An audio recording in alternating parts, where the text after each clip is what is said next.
जय सिया राम। परम पिता परमेश्वर ने जब इस सृष्टि की रचना की तो इसकी व्यवस्था को बनाए रखने के लिए, इसके संचालन के लिए मनुष्यों की रचना की। साथ ही ये जो त्रिगुणमयी माया है इसको भी रच डाला। परिणाम यह हुआ कि मनुष्य जब कर्म करता है तो कई तरह की समस्याएं भी उत्पन्न हो जाती हैं और उन समस्याओं से निजात पाने के लिए भी कई उपाय बताए गए हैं। कुछ तो हमारे कर्म ही कुछ ऐसे होते हैं, कुछ फैसले हमारे ऐसे होते हैं जिसकी वजह से जीवन में समस्याएं आ जाती हैं और जिसका निराकरण ढूंढना बहुत आवश्यक होता है। बहुत प्राचीन समय से ही हमारे ऋषियों ने, मनुष्यों ने इस तरह की व्यवस्था की, कुछ इस तरह के उपायों की चर्चा की जहाँ पे मनुष्य अपने जीवन को सुगम बना सके, जहाँ पे कई बार अत्याधुनिक बातें, विज्ञान जहाँ पे सफल सिद्ध नहीं होता, देखने में बड़े छोटे छोटे उपाय, नींबू, मिर्च, कपूर और इस तरह के जो लौंग, इलायची, ये छोटी छोटी जो चीज़ें हैं जो तर्क से परे होती हैं, इस तरह की बातें तर्क की कसौटी पे कसना इसको बड़ा मुश्किल हो जाता है। लेकिन इसका असर जो है वो काफ़ी कारगर होता है, काफ़ी बड़ा होता है। वैसे जब व्यक्ति परेशानियों में होता है तो वो चाहता है कि कहीं से कुछ निदान मिल जाए। आमतौर पे इस तरह की बातें सुनने वाले जो कुछ लोग हैं, तथाकथित जो समझदार लोग होते हैं, वो कहते हैं कि व्यक्ति अगर कर्म ना करे तो ये सब करने से हो जाएगा क्या।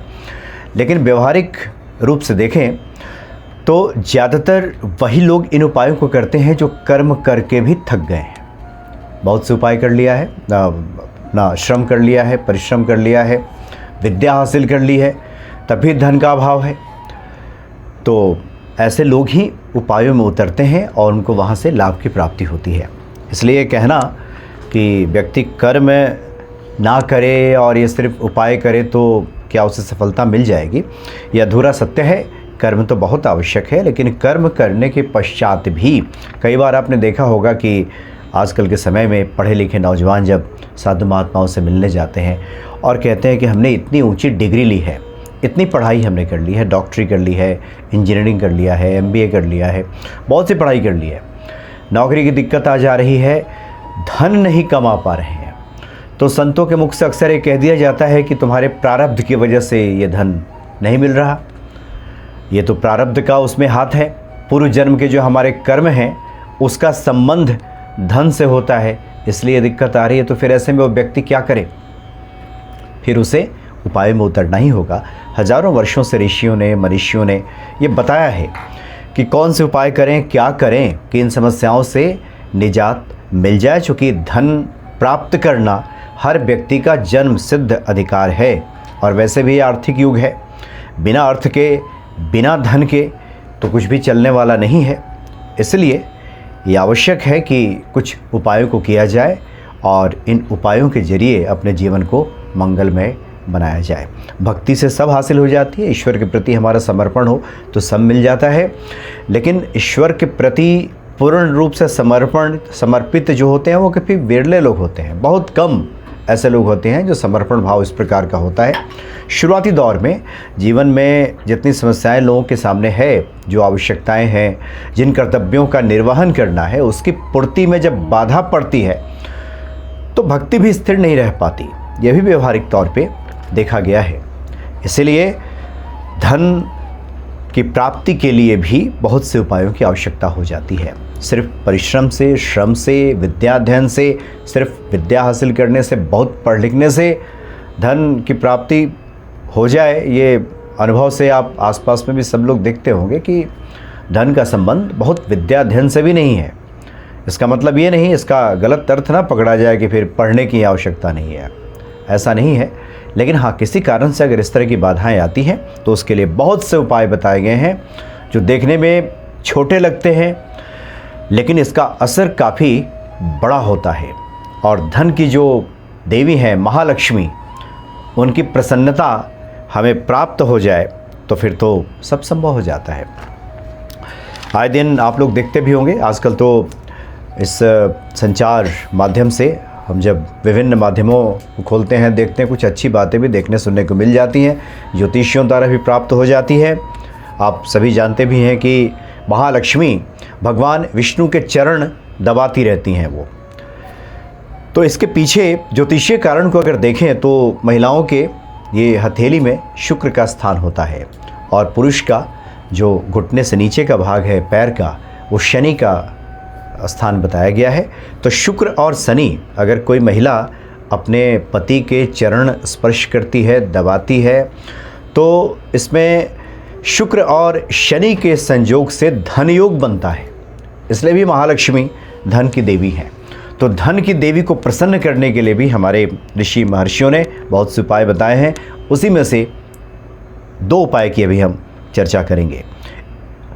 दूसरी बात, एक और महत्वपूर्ण बात, हम कोई भी उपाय करें, कोई भी पूजा पाठ करें तो अपने सामर्थ्य को देखकर, सामर्थ्य का मतलब हो गया कि हमारी शारीरिक क्षमता कितनी है, साधना के लिए बैठने की हमारी क्षमता कितनी है। ऐसा नहीं कि कोई भी उपाय देख लिया और फिर हमने करना शुरू कर दिया, बीच में टूट भांग हो गया, बीच में व्यवधान पड़ गया, फिर मानसिक चिंता ने जकड़ लिया कि हम तो पाठ कर रहे थे, हम तो उपाय कर रहे थे और उसके बाद अब परेशान हो गए, ये क्यों ऐसा खंडित हो गया, फिर सफलता नहीं मिली। चूँकि उपायों में, कर्म कांड में अगर त्रुटि हो जाती है तो उसकी सफलता में संदेह पैदा हो जाता है, फलों की प्राप्ति में देरी होने लगती है। इसलिए अपने सामर्थ्य को देख लें। अगर कोई व्यक्ति कहे कि हम 108 हनुमान चालीसा का पाठ करने जा रहे हैं तो उसके लिए 4-5 घंटे का समय लगेगा, तो पहले वो देख ले कि 4-5 घंटा आसन पे बैठने लायक की स्थिति में वो व्यक्ति है भी या नहीं है, समय है कि नहीं है। तो पहले सामर्थ्य और पात्रता की जांच कर लें। सब उपाय सबके लिए नहीं होता। ये भी लोग लिखते हैं कि बहुत से उपाय बताए जाते हैं, हम ये करें कि वो करें। बहुत उपाय हैं, हमारे अनगिनत शास्त्र हैं, उसमें ऋषि महर्षियों की इतनी लंबी परंपरा रही है, सबने अपने अपने अनुभव से बातें की हैं। बहुत कुछ है।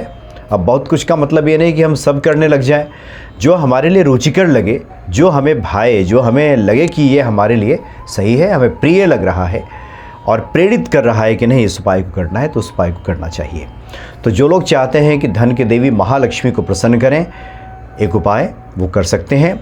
इसके लिए आपको बिल्व की लकड़ी, बिल्व कहते हैं बेलपत्र, बेलपत्र जो हम भगवान शिव को अर्पित करते हैं, तो जो बेल की लकड़ी मिल जाएगी ढूंढने पे, बेल की लकड़ी 8 अंगुल चौड़ी, अपनी उंगली से नाप लें, 8 अंगुल चौड़ी और 10 अंगुल लंबी ये बेल की लकड़ी लेना है। और शुक्रवार के दिन अपने घर पे स्नान आदि क्रिया से निवृत्त होकर के बैठ जाना है, दीप जला करके, जल का पात्र रख करके, और वहाँ पे महालक्ष्मी सबके घर में विराजित रहती हैं। लक्ष्मी गणेश जी तो विराजित रहती हैं। गणेश जी का नाम लेने के बाद महालक्ष्मी जी को प्रणाम करके और उस बेल की लकड़ी पे लाल चंदन और केसर मिला करके ओम श्री महालक्ष्मी नमः उस पर लिख देना है। ज़रूर नहीं कि पूरा दृष्टिगोचर हो, एकदम साफ साफ मोटे अक्षरों में लिखे, ऐसा नहीं, बस आपको लिख देना है किसी टहनी से। अब जहाँ बेलपत्र का है तो बेलपत्र की कोई टहनी वो लाएँ और बेलपत्र पे ओम श्री महालक्ष्मी नमः ये लिख देना है शुक्रवार को, और पूजा स्थल पे रख देना है। और ये जो प्रयोग है 48 दिनों का है। ये ध्यान रखना है कि 48 दिनों तक ये उपाय किया जाए तो निश्चित तौर पे जो महालक्ष्मी है वो प्रसन्न हो जाती है। जो महिला भक्त हैं, बीच में जो व्यवधान पैदा हो जाता है, प्राकृतिक अवरोध आ जाता है, उतने दिन रुक करके कई बार बातें हुई, फिर पुनः उसको शुरू करें तो फिर ये पूर्ण मान लिया जाता है। तो ऐसा किया जा सकता है। तो पूजा घर में स्थापित करके, और एक जो मंत्र है, दुर्गे स्मृता हर्षि भीति में शेष जंतो स्वस्थे स्मृता मति मतीव शुभाम ददासी दारिद्र्य दुख भयारिणी कातुदन्या सर्वोपकारी कारणाय सदा आर्द्र चित्ता। दुर्गे स्मृता हर्षि भीति में शेष जंतो, जो लोग दुर्गा सप्तशती का पाठ करते हैं वहीं से ये मंत्र लिया गया है कि वो तो ऐसी देवी है जो दूसरों का कल्याण करने के लिए, जिनका हृदय हमेशा आर्द्र चित्त, हमेशा भीगा हुआ चित्त जिनका रहता है, यानी दयालुता से, करुणा से जो हमेशा भरी रहती है, ऐसी है महादेवी। ये उन्हीं का मंत्र है, जप करना है, जो सब प्रदान करने वाली हैं। और इस प्रकार से 48 दिनों में इसको अगर 1.25 लाख जप कर लिया जाए और 49वें दिन एक माला से, रुद्राक्ष की माला से या रक्तचंदन की माला से या स्फटिक की माला से इसकी आहुति दे दिया जाए और फिर मंदिर जा कर के माता रानी को प्रणाम किया जाए तो निश्चित तौर पे जो धन की देवी हैं महालक्ष्मी प्रसन्न हो जाती हैं और भक्तों को धन प्रदान करती हैं। एक तो ये उपाय, और दूसरा थोड़ा सरल है जो निश्चित तौर पे हर कोई कर सकता है। इसमें कुछ ढूंढने की आवश्यकता नहीं है, बेलपत्र की लकड़ी या सब ढूंढने की, लेकिन फिर भी ये भी जो उपाय है 31 दिन तक ये तो करना ही होता है। इसके लिए विधि वही रहेगी, स्नान आदि करके शुक्रवार को से शुरू करना है और 31 दिन तक करना है। सफ़ेद चोला, सफ़ेद आप वस्त्र धारण कर लें, सफ़ेद आसन बिछा करके बैठ जाएं। और उसके बाद जो मंत्र है ऐं श्रीं ह्रीं क्लीं, ऐं श्रीं ह्रीं क्लीं, ये मंत्र है। 21 माला रोज़ करना है 31 दिन तक। 31 दिन तक 21 माला इस मंत्र का प्रतिदिन करना है।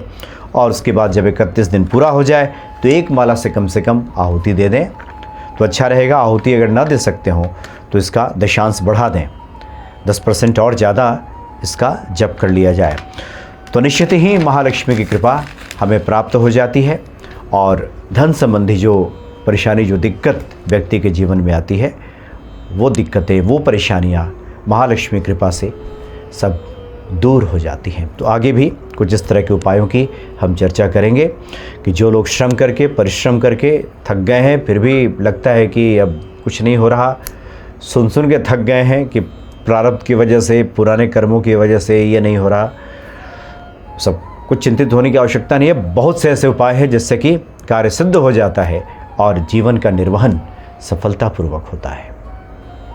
जय सिया राम।